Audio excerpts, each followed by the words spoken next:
ہمارے ہاں نا لوگوں نے اپنی اپنی مرضی کے حساب کے کام سمجھ لیے. بہت سارے کام ہیں دنیا میں کرنے والے. ایک بڑا بنیادی کام دعوت خیر دینا بھی ہے. آپ نے کبھی دیکھا ہے کسی بلڈنگ میں، کسی گھر میں، کسی چوک میں آگ لگ جائے تو ارد گرد کے سارے پڑوسی دوڑ آتے ہیں، پائپ لے کر، پانی لے کر، کچھ لے کر. ان سے اگر آپ سوال کریں نا کہ میاں وہ آگ تو فلاں کے گھر میں لگی ہے، فلاں کی دکان پہ لگی ہے، فلاں کے کھیت میں لگی ہے، فلاں آدمی کی بلڈنگ اور مارکیٹ میں لگی ہے، تو آپ سارے کیوں پانی پہ دوڑ رہے ہیں اور سارے کیوں جدوجہد کر رہے ہیں؟ تو زبان حال سے ہر آدمی آپ کو جواب دے گا کہ جب آگ لگتی ہے نا تو وہ یہ تھوڑا دیکھتی ہے کہ گھر کس کا ہے. جب آگ لگتی ہے تو وہ یہ تھوڑا دیکھتی ہے دکان کس کی ہے. جب آگ پھیلتی ہے، اپنی لپیٹ میں لیتی ہے، تو یہ تھوڑا دیکھتی ہے کہ مارکیٹ کا مالک کون ہے. آگ آگ ہوتی ہے، آگ اندھی ہوتی ہے. اگر اسے بجھایا نہ جائے تو وہ تمیز نہیں کرتی، وہ فرق نہیں کرتی. جو اس کی لپیٹ میں آئے اسے اپنی لپیٹ میں لے لیتی ہے. سیلاب آ گیا، بند ٹوٹ گیا کسی دریا کا، کسی ندی نالے کا، کسی ایسی جگہ جس کا پانی آئے گا، فصلوں کو، آبادیوں کو، گھروں کو نقصان پہنچائے گا، تو سارے لوگ وہ بند باندھنے کے لیے دوڑ پڑتے ہیں. کوئی مٹی لا رہا ہے، کوئی ریت لا رہا ہے، کوئی حکومت کو اطلاع دے رہا ہے، کوئی کچھ کر رہا ہے، کوئی متعلقہ اداروں سے بات کر رہا ہے، سارے آ رہے ہیں. تو ان سے پوچھا جائے گا کہ میاں آپ کا تو گھر قریب ہے ہی نہیں، آپ کا تو کھیت ہی پاس نہیں، آپ تو دور وہ دوسرے تیسرے محلے میں رہتے ہیں. اس سے اگر متاثر ہوں گے بھی تو قریب والے گھر ہوں گے، قریب والا کھیت پانی سے متاثر ہوگا. تو وہ آگ بجھانے والے اور سیلاب روکنے والے سب آپ کو یہی کہیں گے کہ جب سیلاب آتا ہے تو وہ یہ تھوڑی دیکھتا ہے گھر کس کا ہے، وہ یہ تھوڑی دیکھتا ہے کہ مکان کس کا ہے، وہ یہ تھوڑی دیکھتا ہے فصل کس کی ہے اور کچی ہے کہ پکی ہے. جب وہ آ جاتا ہے پھر وہ سب کچھ بہا کے لے جاتا ہے. بس آپ بات سمجھ گئے. میں مثال دے کے تھوڑا سا آپ کو اپنی بات سمجھانے کی طرف لے آیا. میرے بھائیوں یاد رکھنا، سب مل کے آگ بجھاتے، سارے مل کے سیلاب کیوں؟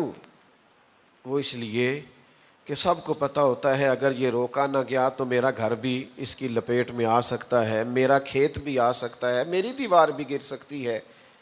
یہ دنیا میں جتنا برائیوں کا سیلاب آیا ہے، بے حیائی کا سیلاب آیا ہے، مجھ سے ناراض نہ ہونا، میں بہت ساری شادیوں پہ جایا کرتا تھا.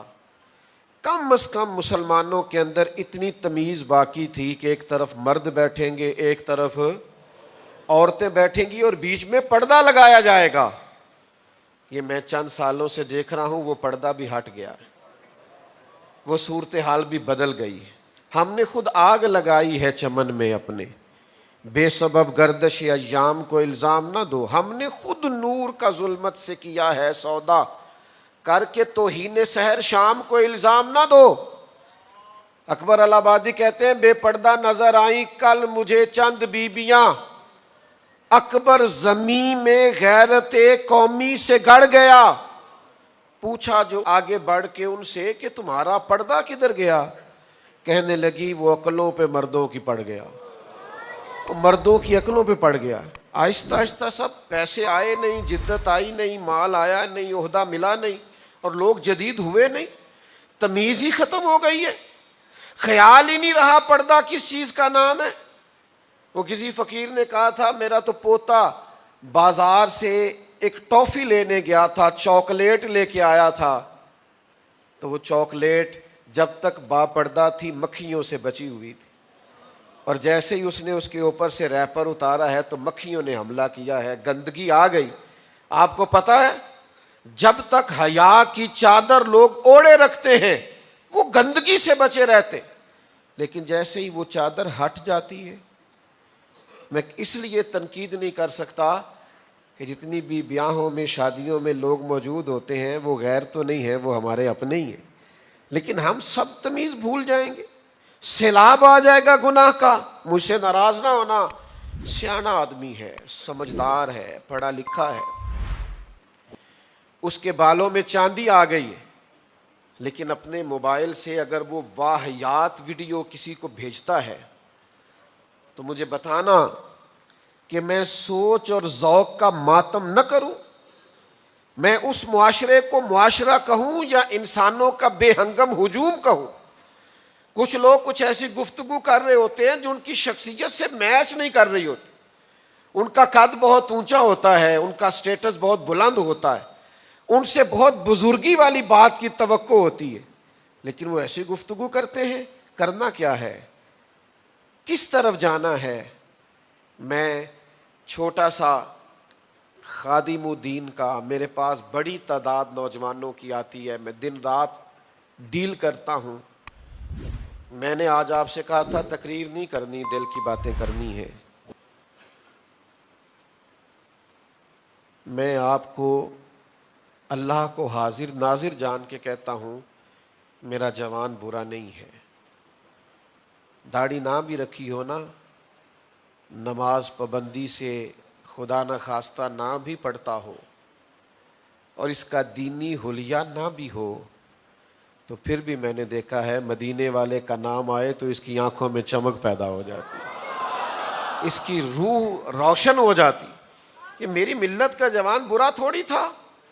لیکن جب چاروں جانب سوسائٹی میں ماحول ہی ایسا بنا دیا جائے، جب جدت کے نام پر اور دور کے تقاضوں کے نام پر بچوں کے ہاتھوں میں آگ کے انگارے دے کر انہیں کہا جائے کہ بیٹا نہ آپ نے اس کی تپش کے قریب جانا ہے اور نہ آپ نے جلنا ہے، پھر مجھے بتائیں قوم کیسے بچے گی؟